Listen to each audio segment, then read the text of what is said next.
कभी कभी अपना मन इतना थक जाता है कि हम किसी काम में ध्यान नहीं लगा पाते। दिल तेजी से धड़कता है, नींद गायब हो जाती है और एक अजीब सा डर हमें घेर लेता है। यही एंजाइटी और डिप्रेशन की शुरुआत होती है। लेकिन याद रखो, मन को शांत करना नामुमकिन नहीं है।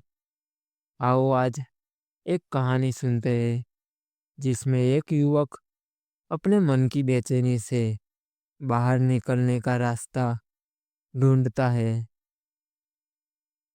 एक छोटे से कस्बे में विवेक नाम का लड़का रहता था। वो होशियार था, लेकिन उसके मन में हमेशा उथल पुथल रहती।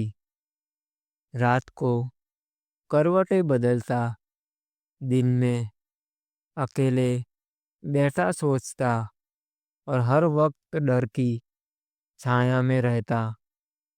एक दिन उसने सोचा, अगर मैं ऐसे ही रहा तो जिंदगी कभी आसान नहीं होगी। मुझे अपना रास्ता खोजना होगा। गांव के बुजुर्ग ने उसे एक सलाह दी, बेटा, उस जंगल की ओर जाओ। वहाँ एक शांति वृक्ष है। जो भी उसके नीचे बैठता है उसका मन शांत हो जाता है। विवेक ने हिम्मत की और सफर शुरू किया। रास्ता लंबा था, कभी कांटे उसके पैरों में चुभते, कभी पहाड़ चढ़ते वक्त सांस फूल जाती।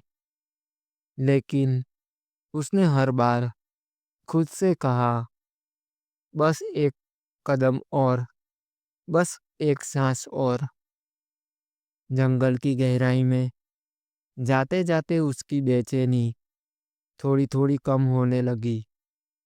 पक्षियों की आवाज, ठंडी हवा और पत्तों की सरसराहट जैसे उसके मन को धीरे धीरे सहला रही थी। कई घंटों का कई घंटों बाद वो उस बड़े वृक्ष तक पहुंचा। वृक्ष इतना विशाल था कि उसकी छाया में पूरा मैदान ढक गया था। विवेक उसके नीचे बैठा और आंखें बंद कर ली। कुछ देर तक कुछ नहीं हुआ, लेकिन फिर उसे महसूस हुआ, उसकी सांसें धीमी हो रही है, उसका मन हल्का हो रहा है। और जैसे वृक्ष उसे वह कह रहा हो, डरो मत, तुम्हारे भीतर जो दर्द है वो स्थायी नहीं। हर चिंता एक बादल है और हर बादल एक दिन छट जाता है। विवेक ने गहरी सांस ली। हर सांस छोड़ते हुए उसने महसूस किया कि उसकी चिंता हवा में उड़ रही है।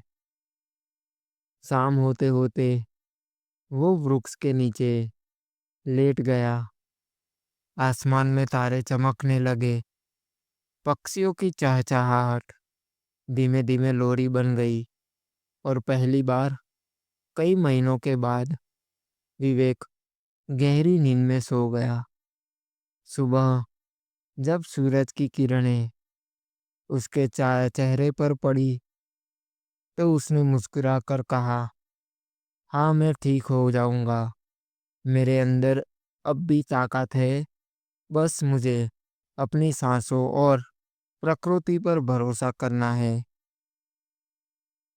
इस कहानी से हमें यह सीख मिलती है कि एंजाइटी और डिप्रेशन हमारे स्थायी साथी नहीं, बस अस्थायी बादल है।